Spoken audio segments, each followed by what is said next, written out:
بسم اللہ الرحمن الرحیم۔ السلام علیکم ورحمۃ اللہ وبرکاتہ۔ کیسے ہیں آپ سب؟ امید ہے آپ سب خیریت سے ہوں گے۔ آج کی خاص ویڈیو ان لوگوں کے لیے ہے جو کاروباری بندش کا شکار ہیں، یا رزق میں کمی کا شکار ہے، یا ان دوستوں کے لیے جن کو کوئی جاب نہیں ملتی، یا ایسے بھائیوں کے لیے جن کی دکان پر کوئی گاہک نہیں آتا۔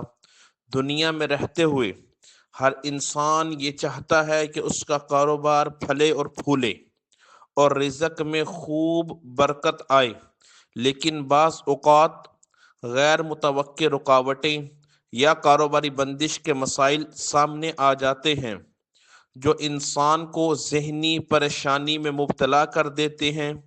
یہ رکاوٹیں بعض دفعہ نظر بد، حسد اور جادو کی وجہ سے ہوتی ہیں۔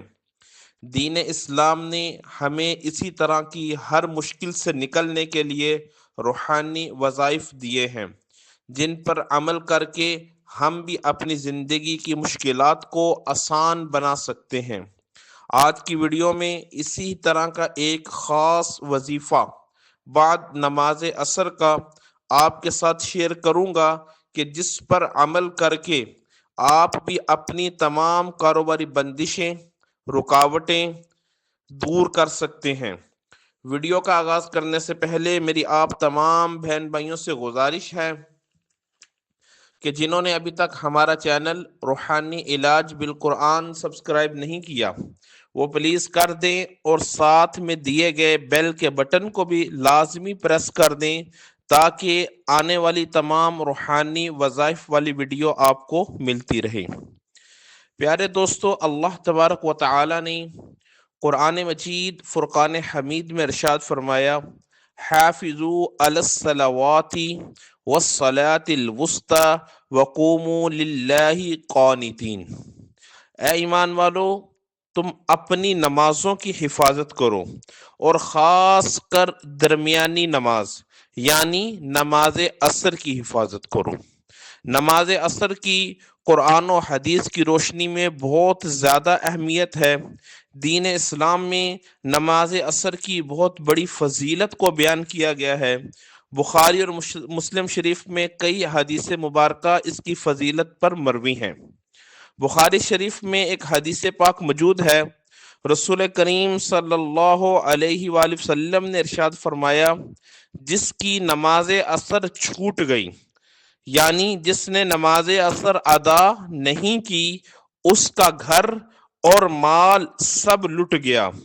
یعنی نماز عصر کا فوت ہونا بربادی اعمال اور رزق کے ساتھ منسوب ہے کہ اگر کوئی بندہ نماز عصر چھوڑ دیتا ہے جان بوجھ کر تو اس کے رزق کی برکت بھی ختم ہو جاتی ہے اور اس کے پاس جو نیکیوں کا اعمال ہے وہ بھی ختم ہو جائے گا۔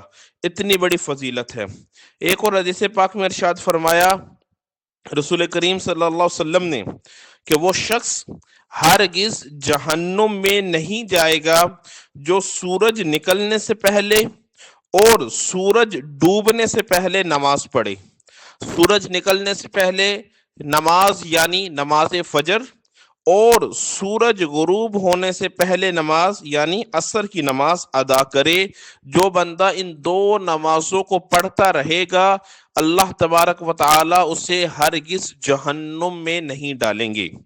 اسی وجہ سے بزرگان دین نے رزق کی وسعت، رزق میں برکت اور رزق میں اضافے کے تمام روحانی وظائف یا تو بعد نماز فجر یا بعد نماز عصر بیان کیے ہیں۔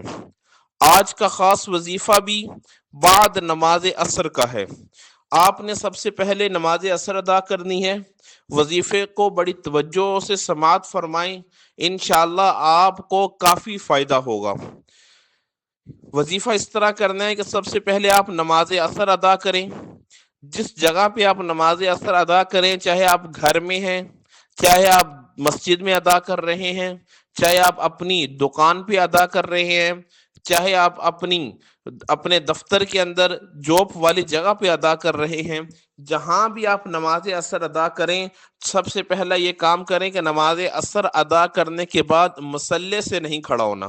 مصلی پہ بیٹھے رہیں، اول آخر درود ابراہیمی نماز والا 11 مرتبہ پڑھیں، اور درمیان میں سورت نمل کی یہ آیت مبارکہ 30 نمبر یہ آیت مبارکہ ہے، انہو من سلیمان وانہو بسم اللہ الرحمن الرحیم، یہ آیت مبارکہ 786 مرتبہ آپ تلاوت کریں۔ انشاءاللہ اس آیت مبارکہ میں بے حد تسخیر ہے، یعنی لوگ آپ کی طرف کھینچے ہوئے چلے آئیں گے، آپ کے کاروبار کی طرف کھینچے ہوئے چلے آئیں گے، رزق کی بارش ہوگی آپ کے گھر میں، آپ کی کاروبار کی جگہ پہ، گاہکوں کی لائنیں لگ جائیں گی۔ یہ اتنا بڑا تسخیر کا عمل ہے۔ انشاءاللہ اس آیت مبارکہ کا وظیفہ شروع کرنے سے 3 یا 4 دن میں آپ خود دیکھیں گے کہ کیسے آپ کے حالات بدلنا شروع ہو گئے ہیں۔ یہ خاص وظیفہ عصر کی نماز کے بعد کا ہی ہے، اس پہ پابندی رکھیں، انشاءاللہ ہر طرف سے رزق کی برکت ہی برکت ہوگی۔ اس طرح لگے گا جس طرح اللہ تبارک و تعالیٰ کی طرف سے آپ پر رزق کی بارش ہو رہی ہے۔ دنیا میں آپ سوائے رب تعالیٰ کے کسی کے محتاج نہیں رہیں گے۔